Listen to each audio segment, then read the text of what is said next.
Thanks for the information స్వామి. పుట్టపర్తి వెళ్ళి హైదరాబాద్ వస్తున్నాను. కర్నూలు దగ్గర మీకు యాక్సిడెంట్ అయింది కదండి. ఆ యాక్సిడెంట్ దగ్గర ట్రాఫిక్ జామ్, దూరంగా ట్రాఫిక్ జామ్ అయింది. ఎందుకు అంత జామ్ ఆగి ఉంది, సాధారణంగా అది ఆగే ప్లేస్ కాదు, ఆగి ఎందుకు ఉంది అని అడిగితే అప్పుడు నా పక్కన కూర్చున్నాడు కాబట్టి డ్రైవర్కి తెలుసు. డ్రైవరు అక్కడ కాలిపోతున్నట్టుంది మ్యామ్, బస్సు కాలుతుంది అక్కడ అన్నారు. సరే గబగబా ఏదైనా హెల్ప్కి వెళ్దాము, అసలు ఏమన్నా పోలీసులు వచ్చారా లేదా అని నేను గబగబా కారు దిగి వెళ్ళానండి. వెళ్ళేసరికి బస్సు తగలబడిపోతుంది.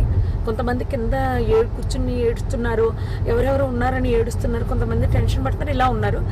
ఆ బస్సుకు సంబంధించిన వాళ్ళు అలా వాళ్ళ పరిస్థితి అలా ఉంది. ఇంకా మిగిలిన వాళ్ళ ఫోన్లు అన్నీ కూడా పాప అందులో కాలిపోయాయి. చాలామంది దగ్గర ఏమీ బయటకు వచ్చిన వాళ్ళ దగ్గర ఏమీ రాలేదు. అక్కడ ఉన్న మిగిలిన జనం అండి మొబైల్స్తో వీడియోస్ తీసుకుంటున్నారండి. ఎవరైనా పోలీస్కి కాల్ చేయలేదు. నేను కార్ దిగి వచ్చే హడావుల్లో ఫోన్ ఏమో కార్లో వదిలేశాను.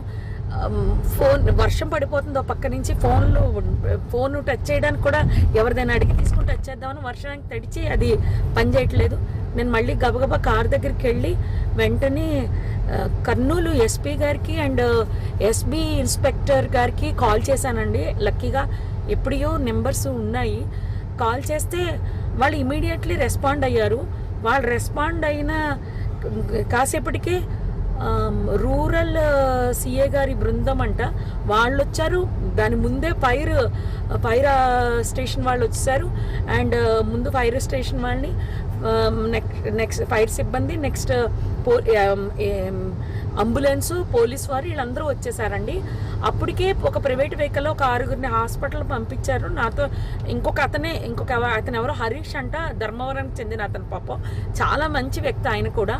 ఆయన ఒక 6గురిని ప్రైవేట్ వెహికల్లో ఎక్కించి పంపించారు. తర్వాత వీళ్ళు వచ్చాక ఒక 5గురిని అంబులెన్స్లో ఎక్కించడం జరిగింది. ఆయన తీసుకెళ్లారండి. ఆ తర్వాత ఈ లోపలనే మొత్తం ఎస్పీ గారు, పోలీస్ సిబ్బంది అందరూ వచ్చేసారు. అసలు ఆ మాంసపు ముద్దలు కాదండి, నిజం చెప్పాలంటే చాలా దారుణం అది.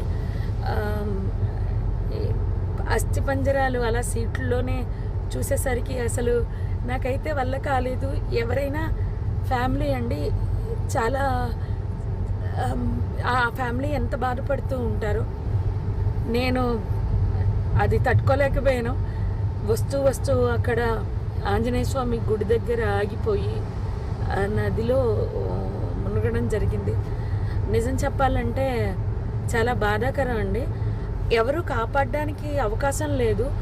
నిజం చెప్పాలంటే పోలీసులు రాకపోయింటే చాలా ఇబ్బంది పడిపోదాము. హెవీ ట్రాఫిక్ అండి. పోలీసులు లోపలికి రావడానికి బయటకి కూడా ఉండకపోను. ఇన్ఫర్మేషన్ ఇవ్వడంతో క్లియర్ చేసుకుంటూ వస్తూ మొత్తం లోపలికి వచ్చారు. అంతా ఆఫ్ చేశారు, మంటలు ఆఫ్ చేశారు. జరిగింది అయితే ఇదండి. ఆ బస్ కిందనే బైక్ ఉండిపోయింది. ఆ బైక్ని కొట్టేస్తే బైక్ అతను చనిపోయి రోడ్డు పక్కకి పడిపోయాడు. మళ్ళీ ఆ బైక్ మాత్రం బస్ కిందకి. Kavi, updates for more updates keep watching.